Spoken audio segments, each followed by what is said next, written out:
that will finally give you the information you need to make this decision. I get a lot of questions from guys that they just don't want to get rid of their palm ball. They don't want to get away from the forward spin pitch. It's too hard, or they don't feel comfortable with the backspin. Well, hopefully after watching the video today, I can change a few minds.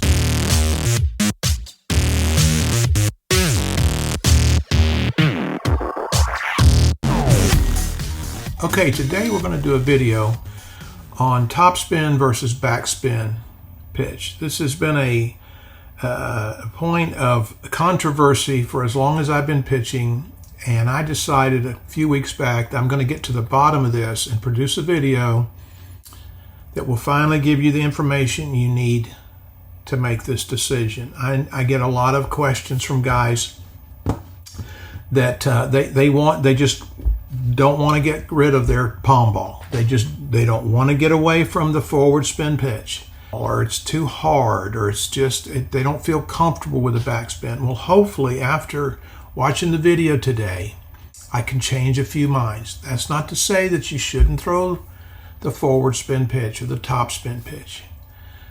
I've thrown them on occasion when I was pitching. They're good. They're like the change up to the fastball. They only not as often, but they do work. But that, if you learn to throw, and I'm just going to get on my soapbox here for a second. If you'll make the effort to learn the backspin pitch, I promise you, your performance will increase unbelievably. But it's going to take an effort on your part. It's going to take commitment on your part. But if you really want to become a dominating slow pitch pitcher, you must learn. You must learn to throw that backspin pitch. And I'm not talking about just some mamby-pamby little, thing like that. I'm talking about a serious, high-speed backspin pitch that'll go, 1,000 RPM or higher. And if you will do that, I promise you, you will have amazing results. So I'm going to show you that today, okay? So anyway, hang with me here. The main thing that you can get from a high-speed backspin pitch is a smaller, much smaller sweet spot for your hitters between the bat and the ball. And that's what you want to do. If you can get that sweet spot smaller, the hitting percentage against you is going to go way down, all right? So let's talk about this here. Comparing the difficulty of hitting a topspin versus a backspin slow pitch softball. Now, all these results I'm going to show you are based on these conditions. The pitch angle, 45 to 48 degrees, hitting the back of the plate. The arc is 10 feet high. The ball exit angle off the bat is 30 degrees at about 300 RPM backspin, hitting a topspin pitch. If you hit a backspin pitch, you are not going to get the backspin off the bat, so it's not going to carry as well. That's another advantage, and we'll get into that in a minute, all right? The bat angle, about minus 10%. The bat straight from the shoulder. On the topspin pitch, we're going to analyze a 300 RPM, which is typical for a palm ball forward spin pitch. On the backspin pitch, we're going with 1,000 RPM. This is when you start getting into the very effective range, all right? Pitch angle, 40 to 45 degrees. Hit angle, 30 degrees. This is optimum for going to the fence or over the fence. Bat angle, minus 10. All right, let's get into this. Now, the first thing, let's talk about the angle of the ball coming into the hitting zone. This is a study that I got a few years back from the University of Alberta, comparing a forward spin slow pitch softball to a backspin slow pitch softball, all right? And the conclusion was that a backspin pitch that reaches the maximum height allowable and lands in the front edge of the strike zone has the steepest slope, okay? A ball coming down like this and meeting a bat like this is much more difficult to time, all right? You got to time that intersection just right.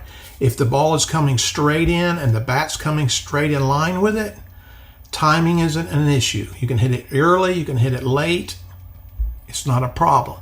So the more of an angle you can have, the more difficult it is for the batter to hit the sweet spot. Now we're going to start with the slope. All right, we're going to start with the slope of the pitch. That's not a big deal. That's only about 3 degrees. All right, but it adds up. And I'll show you some other things that's going to make that slope much steeper. All right, here we go. Just the pitch alone. You compare the top spin pitch with the back spin pitch. It's going to give you a 3-degree steeper slope in the hitting zone. All right, so that takes care of that. I'll put this in my comments below if you want to look it up. Feel free to do so on your time later. Now, let's look at this. We're talking about the sweet spot, all right? What I want you to focus on here is this represents the sweet spot of the bat intersecting with the ball with a forward spin pitch. Here is the sweet spot represented with a backspin pitch, all right? You notice the exit angle is the same, 30 degrees, 30 degrees. Bat angle is the same, -10, -10. The big difference is the angle of intersection. Here the intersection is not as steep.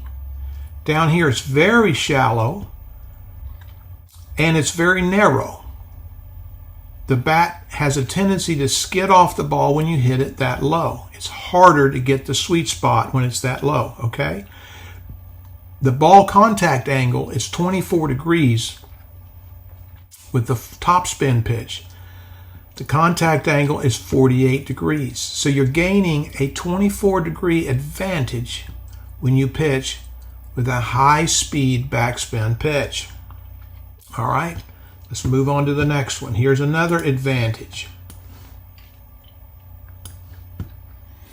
The ball alignment. When your angle changes that much, when you go from 24-degree angle on contact to 48-degree angle on contact, the offset of your bat swing and the center of the ball increases by a full inch, okay?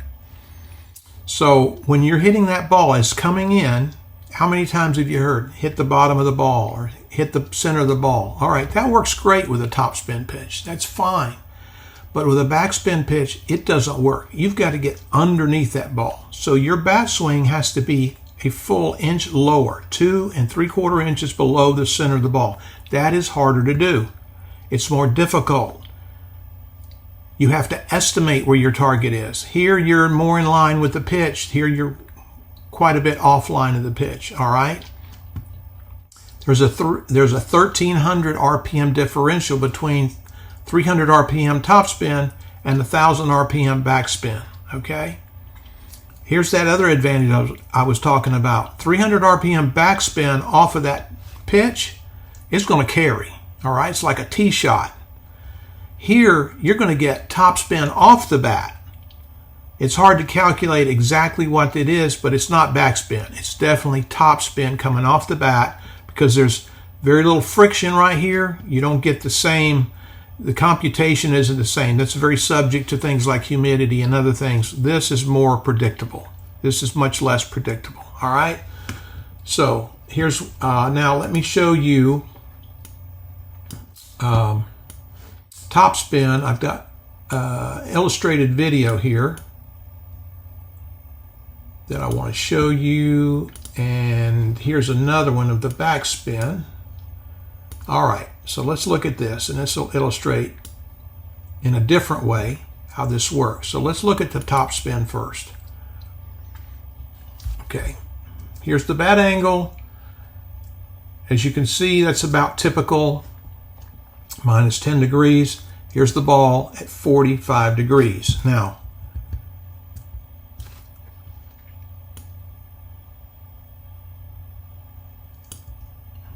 here it comes in, point of intersection, all right? Now let's look at the backspin pitch. These are using the same numbers I just showed you a minute ago, except this is moving for the point of illustration. Again, we have that 10 degree, -10 degree bat swing. and we're going to intersect. Again, our angle is 48 degrees. You get that 3-degree difference because of the backspin. The ball's going to come in there a little steeper. But this is where the big advantage is. Do you see the center of the bat where it's intersecting the ball way down below? Look here. The center of the bat is intersecting at the bottom of the ball. This is a much tougher pitch to hit. That contact point is very, very shallow. Okay? Now, if you don't make that adjustment, if you try to hit this backspin pitch at 1,000 RPM, the same way you hit this pitch, it will go straight into the ground because that backspin will drive. See if I can illustrate it here. That backspin coming down will hit the bat, and if you don't get that low angle, instead of going up, if you hit that angle there, it's going to go straight down into a ground ball. Okay, so that's one of the advantages. But if you get too low on it, it's going to pop up because that angle is so shallow. It's very difficult to hit. All right, now here's another practical illustration. Top spin, large margin for error. Backspin, very narrow margin for error. You hit this, you have to hit it way low and you're going to get the pop up. You get it high, you're going to get the ground ball. But look at the margin for error here. You hit that in that light orange zone, it's a ground ball because you got too high on the ball. You get low, you're going to pop up. And it's easy to get low when you're trying to hit a shallow angle. That red line is the 48 degrees. The red line here is 24 degrees. That's what the backspin does for you. The backspin creates energy in that ball that has to be compensated for. And the only way you can compensate for that energy is by hitting the ball low. Now you say, well, I'll just uppercut it. Well, you really can't uppercut it. You might think you are, but if you take video of yourself swinging that bat, you can't really uppercut that pitch. Because if you try, you're just going to have a big loopy swing. First of all, the bat starts above the ball. To get the bat down below it and then back up through the ball, you're going to have a huge loopy swing. No good. Okay? That bat really comes from vertical down to up to about negative 10 degrees. So anyway, if you want to measure your spin rate on your backspin pitches, there's a video I put up here. Look at that, and then you can measure your spin rate. But you need to get that pitch going about 1,000 RPM, and it will do amazing things for you. Okay? So if you have any questions, let me know, guys. Appreciate it. Bye.